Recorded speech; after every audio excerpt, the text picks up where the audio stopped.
What's up everyone, and welcome back to my channel. Mike, or not Mike, but webcam is still down. Still working on getting that fixed up, but that's not that important for this video because this video is another PowerPoint on service animals facts, fiction, what businesses need to know. So, without further ado, let's get into it. So the discussion points we'll have in this PowerPoint: Americans with Disabilities Act of 1990 revised in 2011, health codes, service animal rights, allegations against businesses, allegations against handlers, and let's get started with what is the ADA, Americans with Disabilities Act. Passed by the late George H.W. Bush, this act was intended to prevent discrimination against the disabled community, which still goes on. Otherwise, I would not be making this video. I would not have made this PowerPoint to show you guys. It was revised in 2011 to protect service animals and their handlers from lawsuits by businesses saying, hey, you can't bring a dog in here. Well, it's a service animal. I don't care, you can't bring it in here. Now, it's illegal to say no to that, so protect them from lawsuits. And the biggest thing that comes up that businesses think they get away with are health codes. Health codes were designed to hold businesses responsible should a food poisoning, contamination event, or disease outbreak occur in a restaurant, retail store, etc. Look at what happened in Chipotle a while back with the E. coli. Look at what happened to Bluebell with Listeria. That's why health codes are around. And these exclude non-service animals from the business. So, pets, get the boot. Companion animals, get the boot. Emotional support animals, get the boot. Service animals do not get the boot. So health codes cannot boot service animals. But the major downside is I did some digging up, and it says in the ADA that you cannot kick a service animal out of a restaurant. However, I went digging through health codes. There is nothing that says service animals are the exception. So that's the problem that I think is up with health codes and the ADA. ADA does not say health codes do not apply to service animals in a way. You kind of get where I'm going with that. That's a confusion. Businesses think health codes overrides the Americans with Disabilities Act, which in a lot of cases, which some cases it does, some cases it doesn't. Health codes do not override the ADA in regard to service animals. Service animals override health codes. ADA overrides a health code when it comes to service animals. So, if a business has a customer with a service animal, what can they do? First, they can ask 2 questions that have been approved by the ADA to the handler. Is this a service animal required for a disability you have? What work or tasks has it been trained to perform? So, obviously, the first one is a yes or no. Second one, you have to describe a little detail, which can weed out the fakes from the reals. If they say emotional support, boom, fake service animal. Give it the boot. Emotional, being over emotional or whatever, being depressed or having mild to moderate anxiety is not a disability. Even if it requires medication, it is not a disability.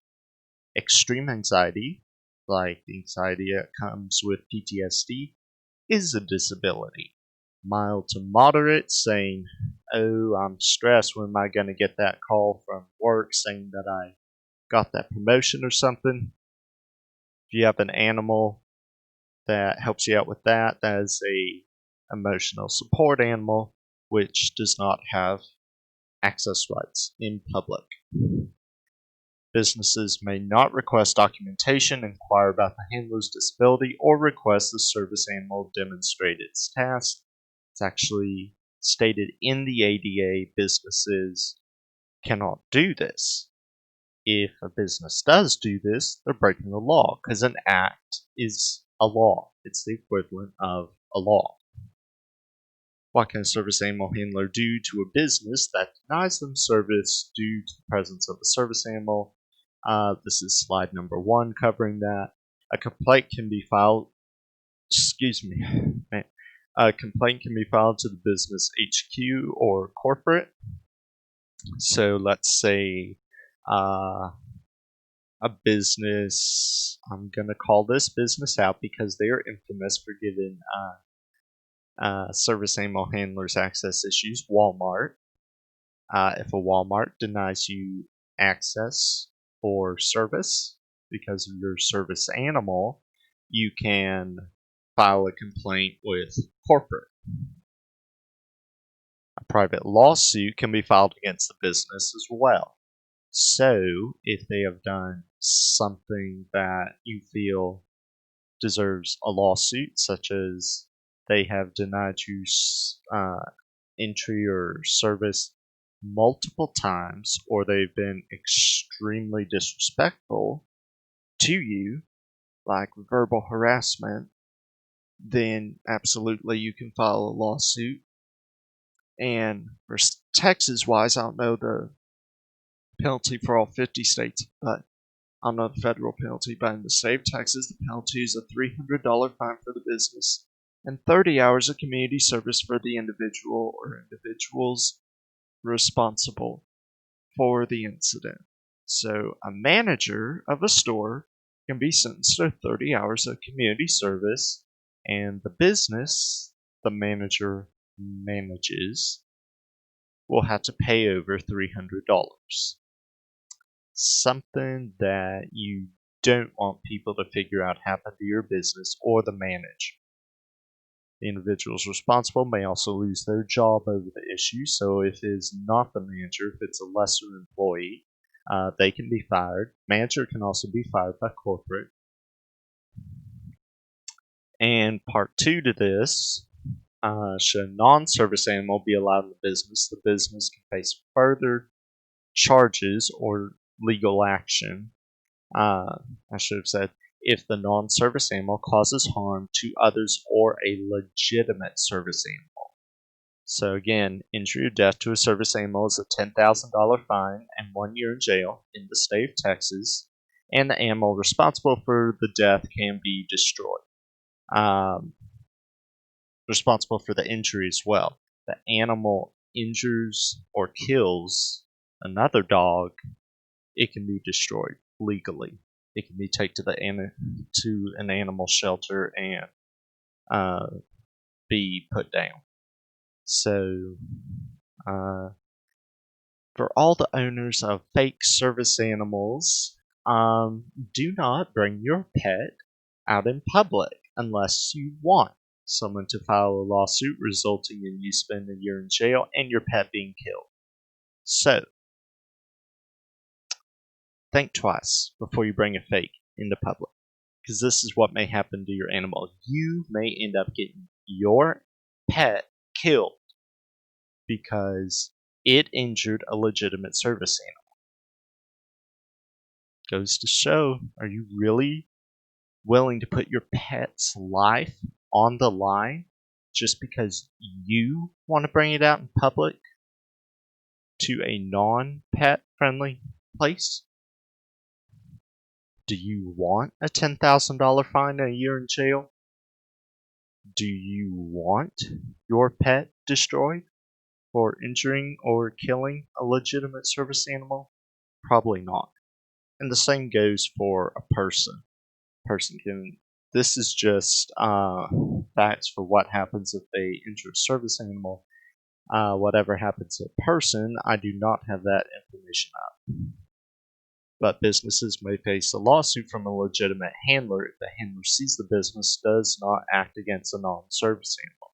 So if the handler walks up to a manager and says, "Hey, that person over there brought in a pet. It is not demonstrating appropriate service animal behavior. It's a pet. You need to kick it out." And if the business is worried that they're going to file a lawsuit because they kicked out a quote service animal, that's up to the judge to determine. Because you hand that over to the judge is going to be like, "You brought in a pet. You did not bring in a service animal." So, in that regard, the lawsuit would be dismissed for the business if a fake service animal handler were to file a lawsuit. If a legitimate handler filed a lawsuit, that's different. It may not be dismissed.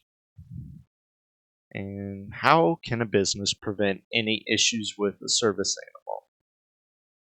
So, if you are watching this, please send this video over to your boss or whatever. The reason I'm making this is to keep businesses out of the courtroom. This video can keep you out of courtroom. It can keep you out of jail. Okay? Businesses may ask the 288 questions to the handler. Businesses may possibly exclude handlers who do not answer the questions or refuse to answer the questions. And the questions again are, is this a service animal required because of a disability you have? What work or tasks has the animal been trained to perform? They cannot ask anything else. Businesses, stop asking for ID cards, certificates, and information on the handler's disabilities. Those are illegitimate. Businesses, step up to exclude pets. Like, literally. Watch any service animal handler's YouTube channel. If they made a video on a fake service animal, literally, it is so easy to determine an animal legitimate or not just by its behavior. If it's barking and the owner does not correct the behavior, it's likely a pet. Okay? If it's growling or lunging, it's likely a pet. Okay? If it's not focusing on its handler, if it is misbehaving, it's likely a pet. Businesses should understand that an ESA is not a service animal. ESA stands for Emotional Support Animal. Those are not service animals. They are not trained to perform a medical task. ESAs are essentially well-behaved pets. They are not service animals. If you see an ESA, if you were a business and you see an ESA in your business, kick the animal out. Tell the owner that an ESA is not a service animal. It is not protected by the Americans with Disabilities Act, and the business can press charges if you refuse to remove your animal, because your animal may destroy property. It could poop or pee. It could attack or attempt to attack employees, customers, or other animals. So, if you're an ESA handler, leave the dog at home. And that's basically all I have for this PowerPoint. But that's just a general thing I have set up. I mean, if you watch the news on service animals, it's so easy to determine based on past incidences what you should and should not do as a business. It's that easy to realize what you should and what you should not do. Okay? So, Little reflection. Don't ask for IDs or certificates or anything. Therapy, companion, and emotional support animals. Give them the boot. You will not face legal action for kicking those animals out. You will face legal action if you kick out a service animal. And just overall, if a legitimate service animal handler approaches you and starts saying, hey, there's a fake service animal in the store, listen to him, okay? Just listen to him. Go to the fake service animal, ask the 288 questions, and if they answer saying, oh, it's for emotional support, tell them emotional support animals are not, tell them emotional complications are not a disability. So depression is not a disability. Getting really stressed and mild to moderate anxiety, not a disability. Okay? If you have to take meds, you take meds. But technically, they are not disabilities where you can get a service animal. You can get an emotional support animal, but you cannot get a service animal. Because at the end of the day, if you have epilepsy, you could have a seizure, it kills you. If you have depression and no history of seizures, I mean, that's illegitimate reasons. If you have depression, you're not going to you don't have like seizures or fainting spells or anything. So, unless you have a disability that can result in you paying a visit to the ER. Now, when I talk about anxiety and depression, I'm not talking about this has nothing to do with people who have suicidal thoughts or actions.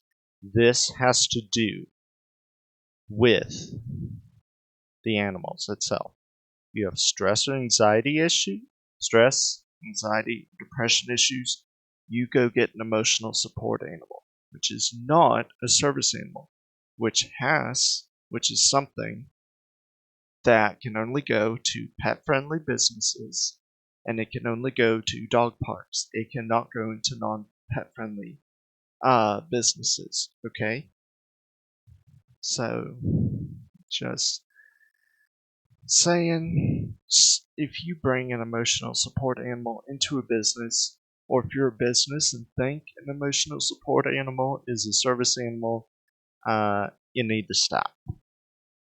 Okay?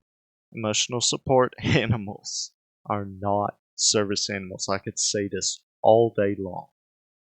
But at the end of the day, I'm just going to say, know the difference. You can go on Google, go to ada.gov, look up frequently asked questions on service animals. The document is like 5 pages long, and it just has some essential questions that people often ask about service animals.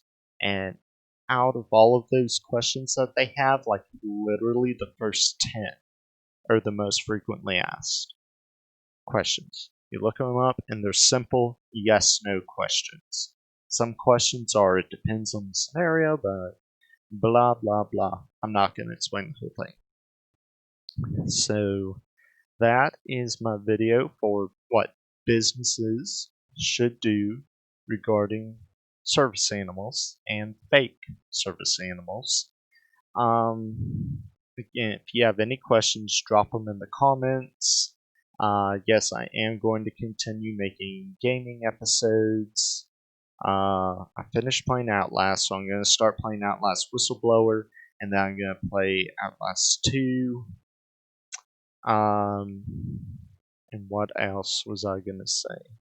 Oh yeah, I'll have more service animal videos up. I already made a service animal video on what parents need to know. This video, what businesses need to know. And then the next one is going to be what service animal behavior typically looks like. and what task or service animals usually trained to perform, and it's more on what are service animals exactly. It's not on legalities or anything. I'm not going to say, you're going to go to jail. Just explain what the animals are. So anyway, I'll have that video out. Probably I'll try to have that video out before Wednesday, because Wednesday's the last day of Service Animal Awareness Month. For those of you who didn't know, September is Service Animal Awareness Month. So, I'm going to shut up now. You're probably very annoyed at staring at just such a blank screen with me just wiggling my cursor around. So, I'm going to stop it here, and I will see you guys in the next video.